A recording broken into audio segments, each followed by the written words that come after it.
64.000 muertos, cerca de 164.000 heridos, 14.000 desaparecidos, cerca de 2 millones, 1.900.000 desplazados. Es lo que está ocurriendo en estos instantes en la Franja de Gaza, este conflicto entre Israel y Palestina o Hamas, que se ha tomado la agenda de la ONU. Todos los principales líderes están en estos instantes en Nueva York y la Asamblea General de la ONU gira en torno a este conflicto y al conflicto entre Ucrania y Rusia. Estamos con Alberto Rojas, director del Observatorio de Asuntos Internacionales de la Universidad Finisterrae de la ciudad de Santiago, para hablar justamente de lo que está ocurriendo y del reconocimiento que han realizado muchos países, pero en los últimos días varios muy relevantes del Estado palestino. Gracias por estar con nosotros. Gracias por la invitación, Tomás. A ver, lo primero, este es un conflicto que se tomó en la agenda, sí, la agenda de la ONU. O sea, la Asamblea General de la ONU, todos están hablando del conflicto en Gaza. Exactamente. Y muchos países han reconocido el Estado palestino y en los últimos, Francia, Gran Bretaña, Canadá, Australia, países muy relevantes. ¿Esto es solo retórica? ¿Es el ambiente del internacional en que todos hablan, es la diplomacia, quedamos bien, tranquilos con nuestros pensamientos, dormimos tranquilos después de hablar, o tiene algún efecto práctico? En términos prácticos es bastante bajo. Hay que decir que esto tiene más bien una importancia simbólica. Desde hace muchos años, muchos otros países han estado reconociendo al Estado palestino. Chile, sin ir más lejos, en 2011, junto con otros países de América Latina. El punto, como tú bien señalas, es que ahora son grandes países de Europa, también Australia, en fin. Y eso tiende a cambiar un poco el escenario. Da la sensación de que la comunidad internacional, que ha demostrado ser muy poco eficiente en esta crisis, finalmente toma alguna decisión que pareciera buscar que Israel tome conciencia de lo que está haciendo y se logre frenar esta ofensiva militar. Pero esto claramente a Israel no le va a hacer cambiar el curso de sus planes. Y por lo tanto, efectivamente, en muchos aspectos se puede leer como un mensaje más bien puertas adentro para la población francesa, británica, australiana, de que los gobiernos han hecho algo, han tomado una decisión simbólica, pero importante, pero también hay que considerar que tiene límites. En los últimos años, yo diría hace ya 15, 20 años, hay una crisis de la ONU. Sin duda. O sea, un organismo que tiene 100.000 funcionarios, bien pagados, y algunos con jubilaciones extraordinarias, muy bien pagados. Un organismo que progresivamente ha ido perdiendo relevancia porque no le hacen caso, porque da lo mismo y porque está trabado. Es decir, los 5 ganadores de la Segunda Guerra Mundial que conforman yo diría el Consejo de Seguridad de la ONU, donde incluso hay uno que está un poquito forzado, que es Francia, ¿no es cierto? Claro. Pero resulta que como son antagonistas, está absolutamente trabado. ¿Tiene todo esto de verdad alguna relevancia o estamos ante un escenario similar al de la Sociedad de las Naciones antes de la Segunda Guerra Mundial? Existe esa sensación ambiente de que cada vez Naciones Unidas se vuelve más irrelevante y lo hemos visto en términos concretos. Ahora, Naciones Unidas es un producto del mundo de fines de la Segunda Guerra Mundial, que tiene de algún modo un desenvolvimiento más amplio durante la Guerra Fría, que ha intentado adaptarse al mundo en donde ya no existe la Unión Soviética, ya en la década de los 90, en todo el 2000. Sin embargo, sigue siendo una estructura que representa un mundo que ya no existe. Porque en el fondo, si hablamos de Naciones Unidas, efectivamente hay muchas agencias que son relevantes, cumplen una función, como UNESCO, UNICEF, en fin. Se puede estar más o menos de acuerdo con su desempeño. Totalmente de acuerdo en términos de que existe una gran burocracia. Pero un mundo sin Naciones Unidas me parece más peligroso que un mundo con unas Naciones Unidas que todavía se podría rectificar. El problema es que para eso se necesita la voluntad de los miembros permanentes del Consejo de Seguridad que no están dispuestos a eso. ¿Qué es lo que se lleva discutiendo desde hace 15 o más años? ¿Por qué en ese Consejo, en esa parte, porque el Consejo de Seguridad está compuesto por 15 miembros, 5 permanentes y 10 rotativos cada 2 años? Y la gran diferencia es que los miembros permanentes tienen el derecho a veto, que permite que cualquier iniciativa, proyecto, basta que uno ejerza su derecho a veto y esa iniciativa, esa idea se va al tarro de la basura. Uno, ¿por qué tiene que haber miembros con derecho a veto, que en el fondo tienen más atribuciones que los otros 10. ¿Por qué no hay países como India, Japón, Alemania, Brasil dentro de ese consejo de manera más permanente? Claramente hoy no representa el mundo del 2020, del 2025.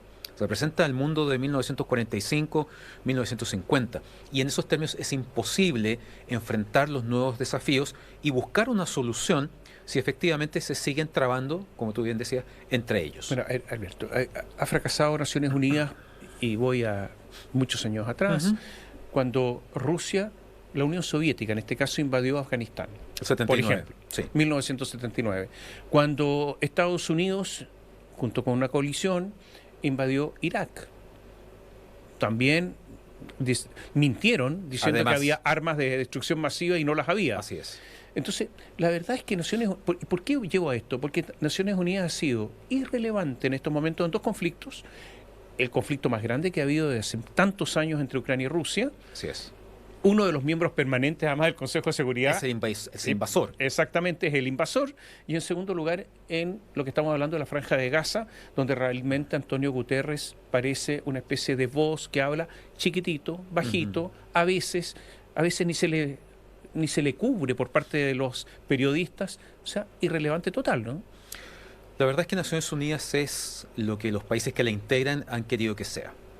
En muchos aspectos sabemos que Naciones Unidas depende del presupuesto de los países, depende de la voluntad de los países, y hemos visto cómo el multilateralismo, que básicamente se basa en la idea de la cooperación, se ha ido debilitando y resquebrajando.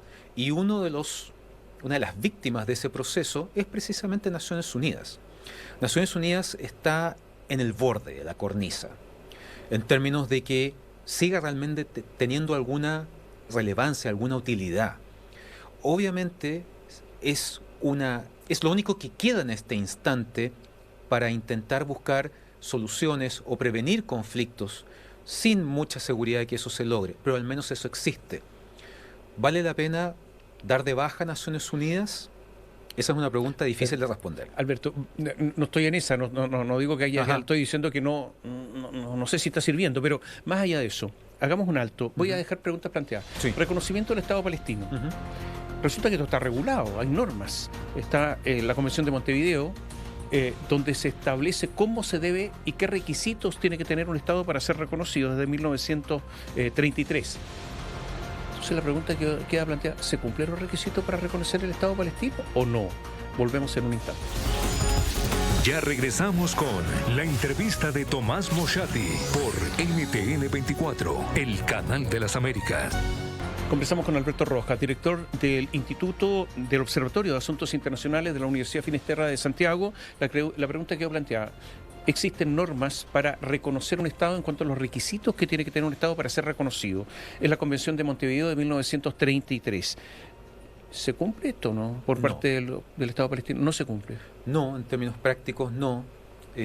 Sobre todo porque en el fondo estamos hablando de un territorio que hoy no es un Estado, no tiene condiciones para hacerlo.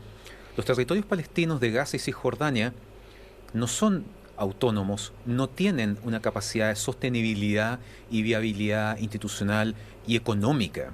En ese sentido, claro, este reconocimiento, volvemos al inicio, es más bien simbólico, porque incluso si uno ve en Naciones Unidas, el Estado palestino está como un miembro no pleno, no tiene voto, etcétera. Y en ese contexto, si quisiera ser reconocido oficialmente, necesitaría, volvemos nuevamente, a el voto de todos los miembros del Consejo de Seguridad. En este momento un Estado observador. Así es. En la ONU. Es verdad que adherió al Tratado de Roma, establece la justicia penal internacional, y por lo tanto puede ser parte del Tribunal Penal Internacional, de la Corte Penal Internacional, pero no más que eso. Pregunta entonces, ya que esto es así, los estados que reconocen al Estado palestino, Francia, etcétera, Gran Bretaña, ¿podrían nombrar embajadores e intercambiar embajadores? Técnicamente. ¿Podrían celebrar tratados? Eso se ve mucho más difícil. Pero si lo reconocen como Estado, ¿podrían celebrar un tratado? Pasando de lo simbólico a los hechos, obviamente hay límites importantes en ese contexto. Ya. Entonces, vamos a la otra pregunta. Ujú. La normativa internacional tiene un problema, todos lo sabemos, ¿no? Que no tiene... Las instituciones internacionales no tienen facultad de imperio en el sentido de hacer cumplir las normas. ¿Cómo hace cumplir las normas el Tribunal, la Corte Penal Internacional? Y además no todos adhieren. Así es. ¿Quién adhiere? Y ni siquiera eso. ¿Quién adhiere a la Corte Internacional de Justicia de la Haya? ¿China? No. Está lleno de conflictos territoriales China con sus vecinos y no reconoce ninguna autoridad internacional. Así es. Entonces no tiene sentido. ¿Forma parte del Consejo Permanente, del Consejo de Seguridad de la ONU? Sí. ¿Reconoce a las autoridades judiciales de la ONU? No. Este es un caos.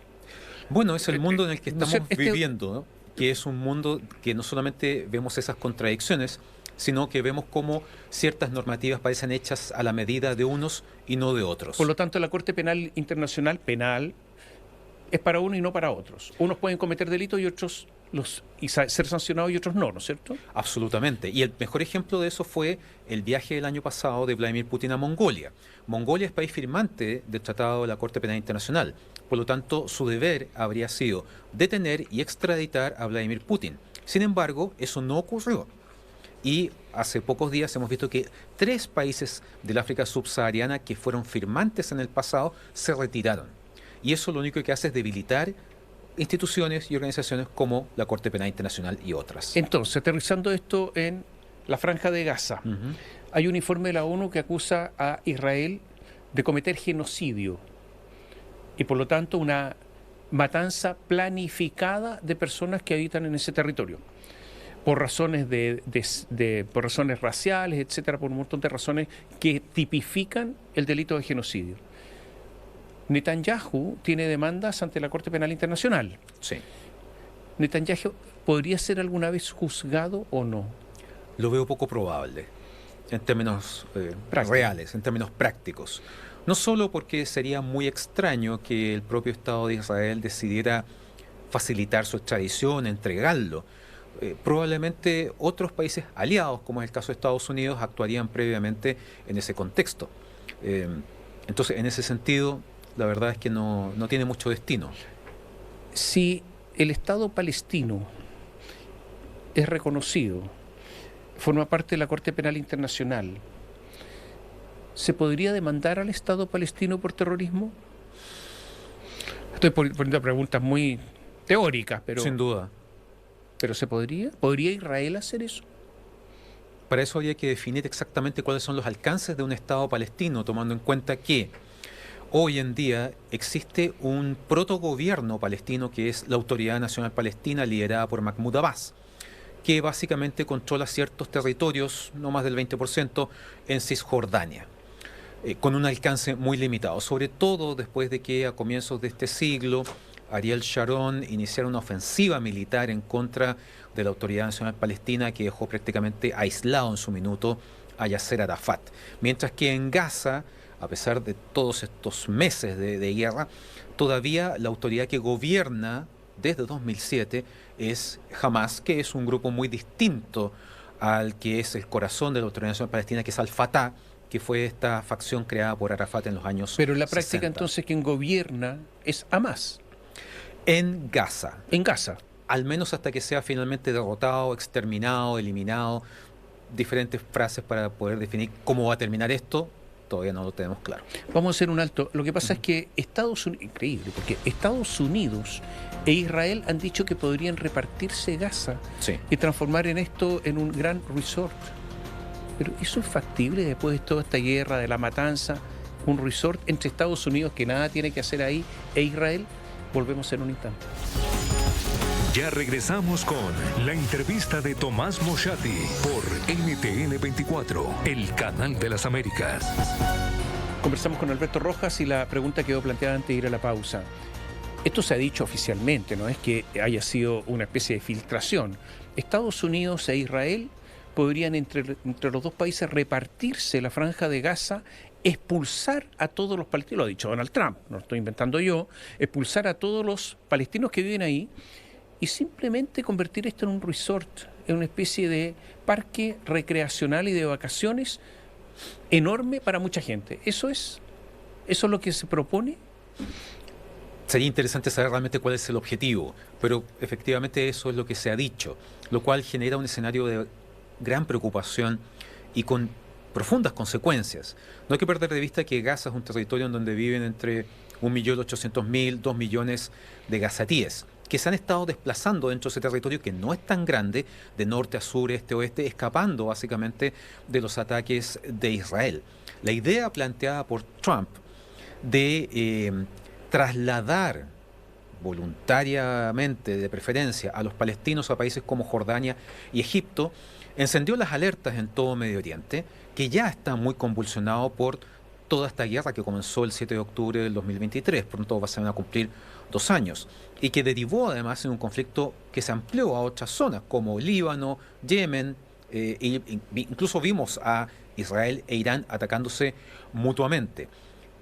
La factibilidad de esto implica darle un destino a esas 2 millones de personas que tal vez no quieren irse.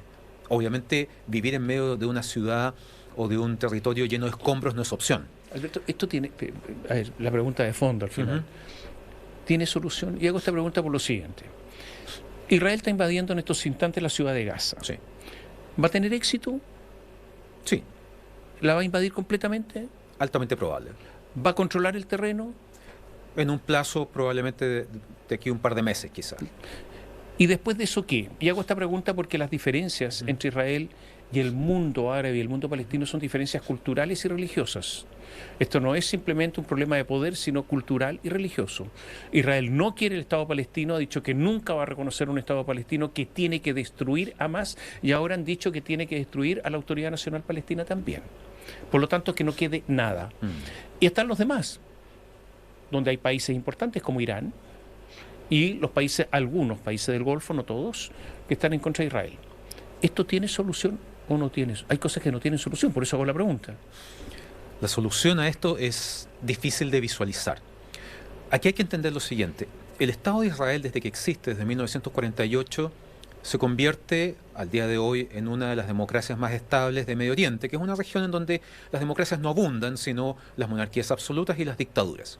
Sin embargo, hay que entender que Israel es un país diferente a todos los países del mundo, en términos de que cuando se toca o se habla del tema de la seguridad, Israel renuncia a todo con tal de garantizar eso. Y lo vimos en las 4 guerras árabe-israelíes, lo vimos durante la primera guerra del Golfo, en fin. Cuando el 7 de octubre de 2023 Hamás ataca a Israel en este atentado brutal, en donde mueren 1.200, no, son asesinadas 1.200 personas. Esa es la palabra correcta. 250 personas secuestradas. Hemos visto las grabaciones de las cámaras GoPro, en donde vemos que no solamente murieron hombres, mujeres, menores, niños, mascotas, en fin. Está claro que Hamás, que es un grupo radical que tiene una dimensión política y una dimensión militar, sabía perfectamente cuál iba a ser la envergadura de la respuesta de Israel, sobre todo tomando en cuenta que el primer ministro es Benjamín Netanyahu. ¿Y cuál es la explicación de todo esto? Si es que se puede hablar de una explicación. Hamás tomó la decisión de inmolar, de sacrificar completamente la franja de Gaza como objeto del ataque de Israel, para mostrar en televisión, en redes sociales, etcétera, esta verdadera masacre que ha estado haciendo Israel en contra de la población gazatí. Y eso mientras Hamás tiene rehenes, además. Todavía tiene cerca de 49 rehenes. Ah. Exacto. Y de esa manera Hamás ha logrado transformar el relato hoy en día, llevando a escenarios como los que hemos visto, que la Unión Europea reevalúa los acuerdos comerciales con Israel, que muchos países simbólicamente deciden reconocer al Estado palestino, etcétera. Y esto ha llevado a un gobierno muy duro como es el de Netanyahu, más allá de lo que se podía esperar. Y hemos visto que Netanyahu ha dicho que cuando termine esta Asamblea de Naciones Unidas, esta inauguración de la Asamblea, va a hablar de los planes a futuro. Y sobre la mesa hay teorías que hablan de que podría tomar el control de Cisjordania también, en términos reales, borrando definitivamente cualquier vestigio del Estado palestino y volviendo a un escenario previo a lo que fue probablemente el mejor momento para esto, que fue en 1993 con los acuerdos de Oslo. Pero también, Sí. Perdón, antes del ataque de Hamas, había cierta relación de Israel con los países del Golfo, se habían restablecido relaciones diplomáticas, había un avance evidente. Sin De duda. hecho, había habido reuniones, etcétera. ¿Hamas trató de dinamitar esto? Totalmente. Porque hay que recordar lo siguiente. El año 79 Egipto firma la paz con Israel. El 94 Jordania hace lo mismo. El 2020 los acuerdos de Abraham suman básicamente a Marruecos, Sudán, Bahrein y Emiratos Árabes Unidos. Y para cuando se produce este ataque, Israel estaba en conversaciones junto con Estados Unidos para lograr un acuerdo de paz, una relación diplomática plena con Arabia Saudita, que obviamente quedó dinamitado. Hoy día Arabia Saudita no puede siquiera pensar en la posibilidad de avanzar en formar parte de los acuerdos de Abraham.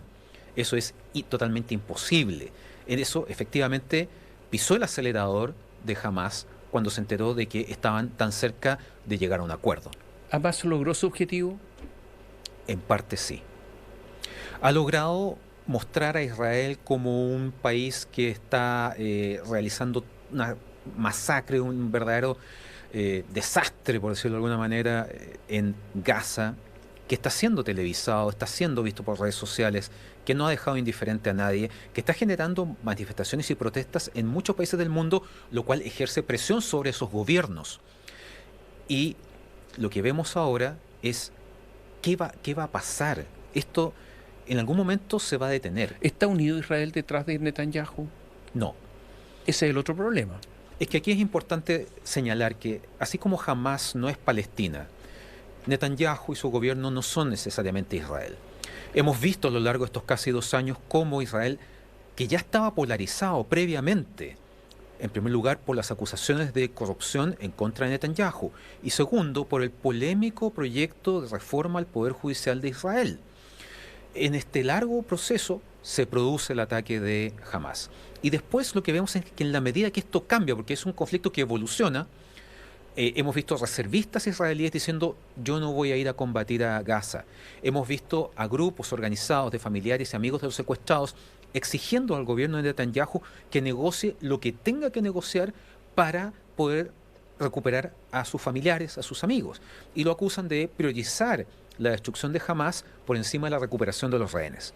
Y eso sin duda que ha generado una crisis política dentro de Israel que tiene en muchos aspectos en jaque al gobierno.